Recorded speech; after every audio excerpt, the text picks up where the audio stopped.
إن الحمد لله نحمده ونستعينه ونستغفره ونعوذ بالله من شرور أنفسنا وسيئات أعمالنا.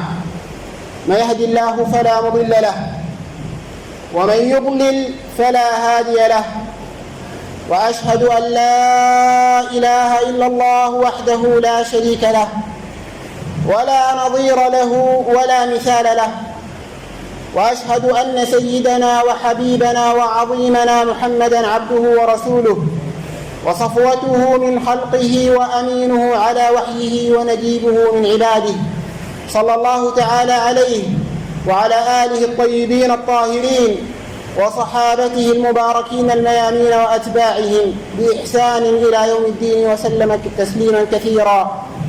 عباد الله، أوصيكم ونفسي الخاطئة بتقوى الله العظيم ولزوم طاعته، كما أحذركم وأحذر نفسي من عصيانه سبحانه ومخالفة أمره، بقوله جل من قائل: من عمل صالحا فلنفسه ومن أساء فعليها وما ربك بظلام للعبيد.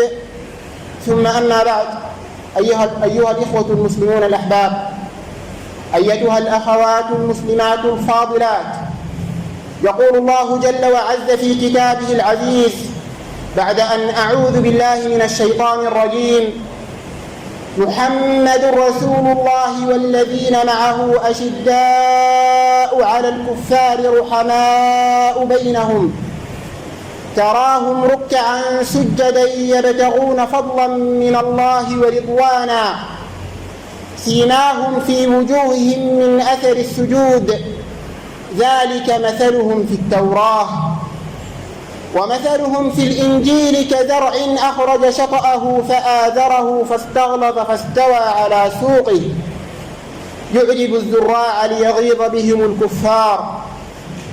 وعد الله الذين آمنوا وعملوا الصالحات منهم مغفرة وأجرا عظيما.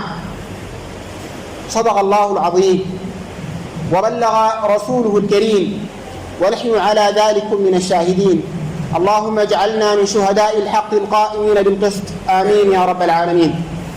إخواني وأخواتي، لقد من الله عز وجل على هذه الأمة أن جعل فيها نماذج طيبة تحلقوا حول رسول الله صلى الله عليه وسلم النموذج الأطيب، رجال عظام ونساء جليلات مثلوا قدوة حسنة وأنزلوا أحكام هذا الدين في واقعهم تنزيلا جميلا، يرتقون فضلا من الله ورضوانا،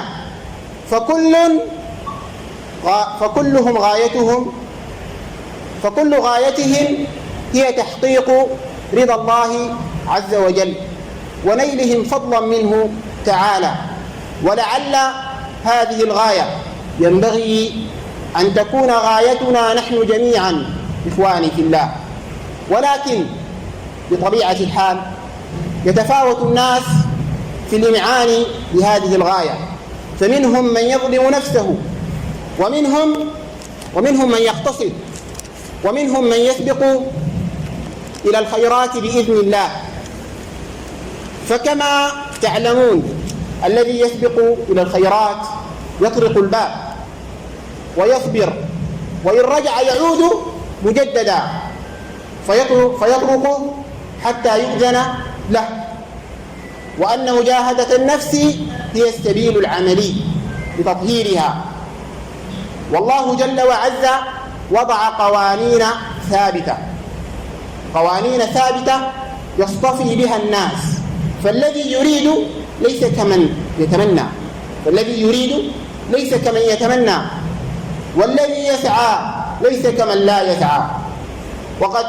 وقد كان الصحابة رضوان الله عليهم خير من يقتدى بهم في هذا الجانب، فقد كانوا يتحسسون كل عمل يقربهم من الله عز وجل فيلزمونه، وبالطبع كانوا أشد حرصا على اجتناب كل ما يبعدهم عن الله عز وجل. إخواني، في هذه الخطبة أرغب بالحديث عن صحابي جليل لعلنا جميعا نعرفه ونحبه، وهو سيدنا الإمام أبو الحسن علي بن أبي طالب رضي الله عنه.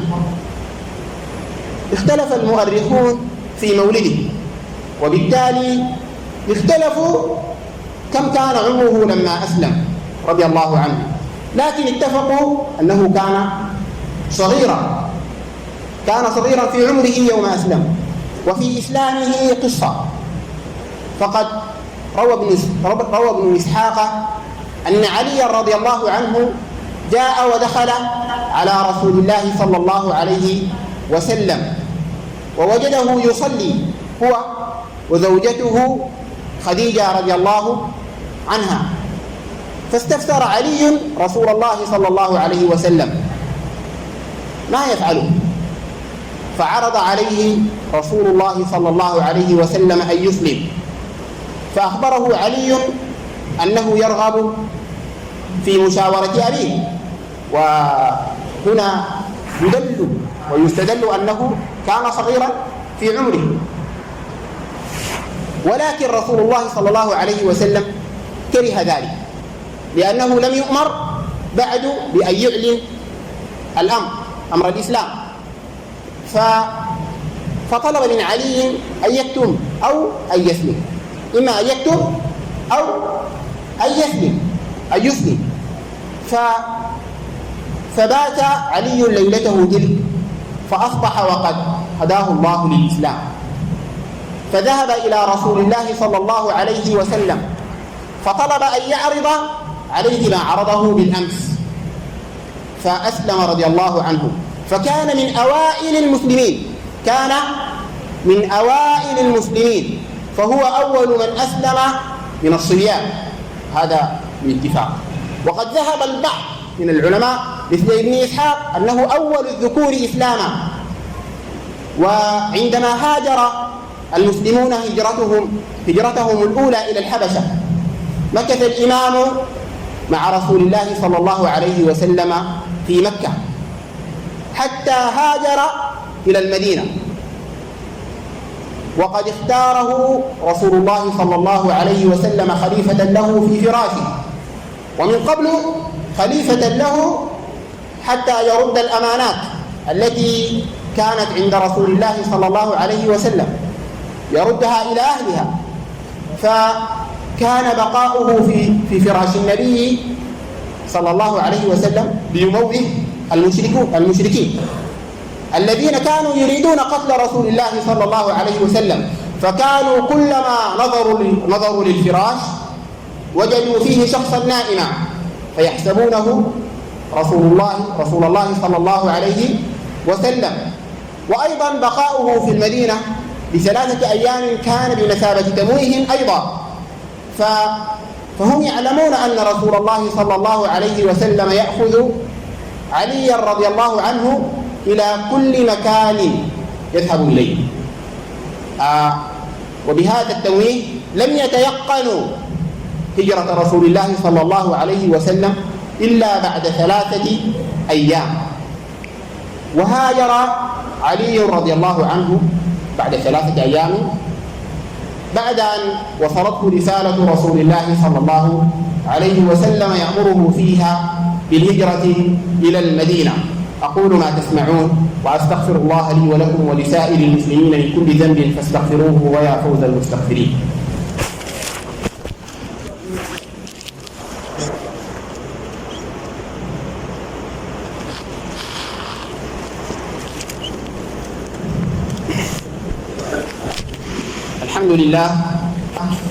الحمد لله الذي يقبل التوبة عن عباده ويعفو عن السيئات ويعلم ما تفعلون، ويستجيب الذين آمنوا وعملوا الصالحات ويزيدهم من فضله، والكافرون لهم عذاب شديد. وأشهد أن لا إله إلا الله، وأشهد أن سيدنا وحبيبنا محمدا عبده ورسوله صلى الله تعالى عليه وآله أجمعين. في شهر صفر من السنة 2 من الهجرة زوج رسول الله صلى الله عليه وسلم عليا رضي الله عنه ابنته فاطمة رضي الله عنها.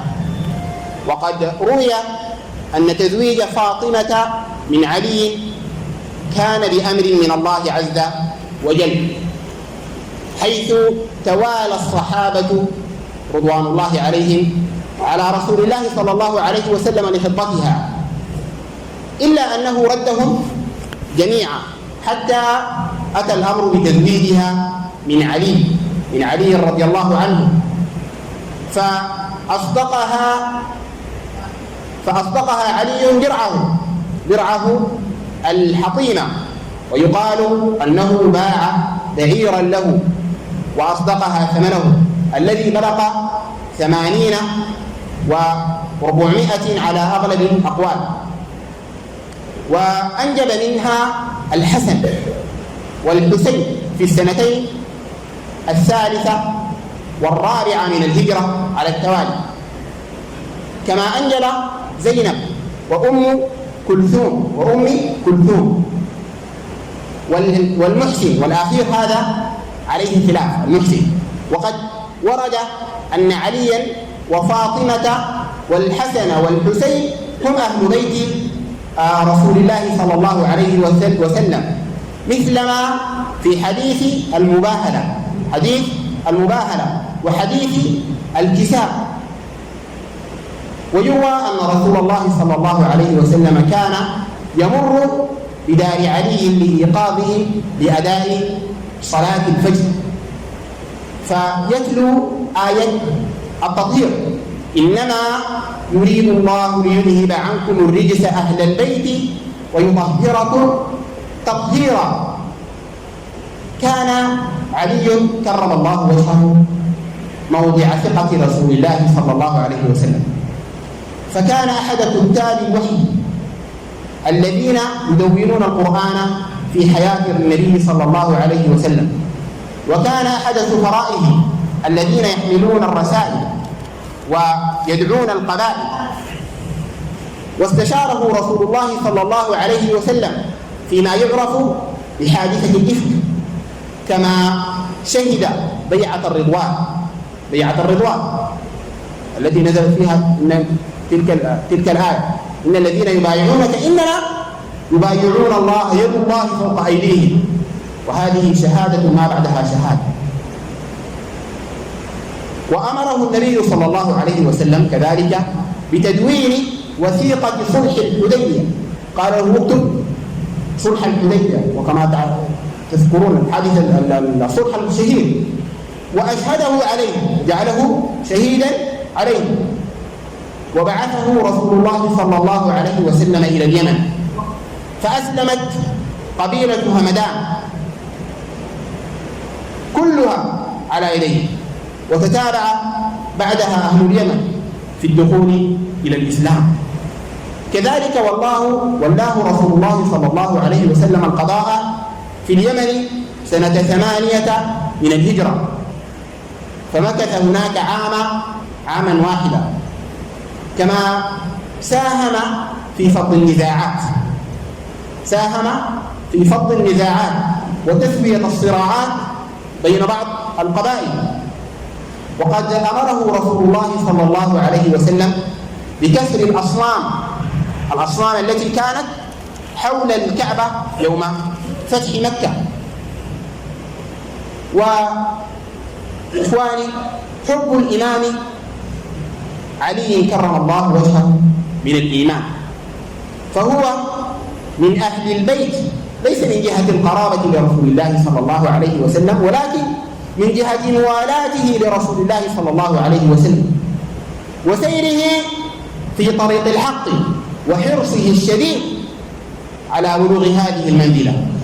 ومن قبل ومن بعد اختيار الله له من بين كل تلك الظروف أن يكون بتلك المنزلة العظيمة. إخواني، أختم إن شاء الله بما رواه عمران بن حصين رضي الله عنه قال: بعث رسول الله صلى الله عليه وسلم جيشا واستعمل عليهم علي بن أبي طالب، فمضى في السرية فأصاب جاره، فصار جاريا، فأنكروا عليه.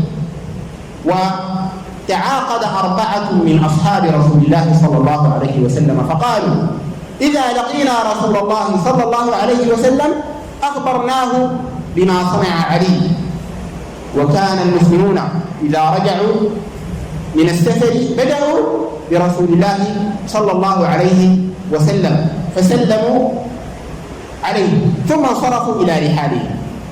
فلما قدمت السرية سلموا على النبي صلى الله عليه وسلم، فقام أحد ال4 فقال: يا رسول الله، ألم تر إلى علي بن أبي طالب صنع كذا وكذا؟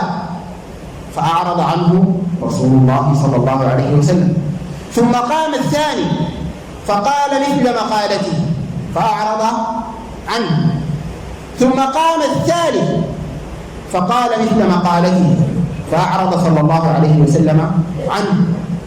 ثم قام الرابع فقال مثل ما قالوا، فأقبل رسول الله صلى الله عليه وسلم والغضب يعرف في وجهه، فقال: ما تريدون من علي؟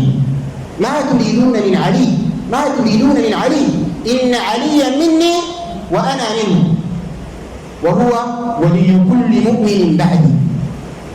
قال الحاكم: صحيح على شرط مسلم.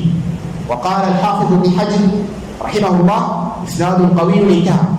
وصححه الألباني في السلسلة الصحيحة. اللهم صل على سيدنا محمد في الأولين، وصل على سيدنا محمد في الآخرين، وصل على سيدنا محمد في الملأ الأعلى إلى يوم الدين. اللهم ارزقنا في هذه الدنيا محبته، وفي الآخرة شفاعته، واسقنا اللهم بيده الشريفة شربة هنيئة مريئة لا نطمع بعدها أبدا يا رب العالمين. اللهم إنا نسألك موجبات رحمتك وعزائم مغفرتك والغنيمة من كل بر والسلامة من كل إثم والفوز بالجنة والنجاة من النار ومرافقة نبيك صلى الله عليه وسلم في أعالي الجنان. اللهم ارزقنا جميعا الفردوس الأعلى من الجنة يا رب العالمين. اللهم اقسم لنا من خشيتك ما تحول به بيننا وبين معصيتك، ومن طاعتك ما تبلغنا به جنتك، من اليقين ما تهون به علينا مصاعب الدنيا، ومتعنا اللهم بأسماعنا وأبصارنا وقواتنا أبدا ما أبقيتنا، واجعله الوارث منا، واجعل ثأرنا على من ظلمنا، وانصرنا على من عادانا، وانصرنا على من عادانا، وانصرنا على من عادانا، ولا تجعل الدنيا أكبر همنا ولا مبلغ علمنا ولا إلى النار مصيرنا، ولا تسلط علينا اللهم بذنوبنا من لا يخافك فينا ولا يرحمنا يا رب العالمين. اللهم منزل الكتاب سريع الحساب هازم الأحزاب زلزل الأرض تحت أقدامهم. اللهم منزل الكتاب سريع الحساب هازم الأحزاب زلزل الأرض تحت أقدامهم. اللهم منزل الكتاب سريع الحساب هازم الأحزاب زلزل الأرض تحت أقدامهم. اللهم إنهم قد جمعوا وقد أولوا لهذا البلد وأبرموا له كل ما هو شر. اللهم يا رب العالمين من أراد بهذا البلد وبلاد المسلمين جميعا شرا فاجعل الدائرة عليه، واجعل كيده في نحره، واجعل تدبيره في تدميره يا رب العالمين. اللهم انصرنا عليهم نصرا عزيزا مؤزرا يا رب العالمين. اللهم ثبت الأقدام وانصر على القوم الظالمين إنك رؤوف رحيم. عباد الله إن الله يأمر بالعدل والإحسان وإيتاء ذي القربى وينهى عن الفحشاء والمنكر والبغي يعظكم لعلكم تذكرون. فاذكروا الله العظيم الجليل يذكركم واشكروه على جزيل نعمه يزدكم ولذكر الله أكبر والله يعلم ما تصنعون. وقوموا إلى صلاتكم وساووا بين صفوفكم فإن تسوية الصفوف من تمام الصلاة.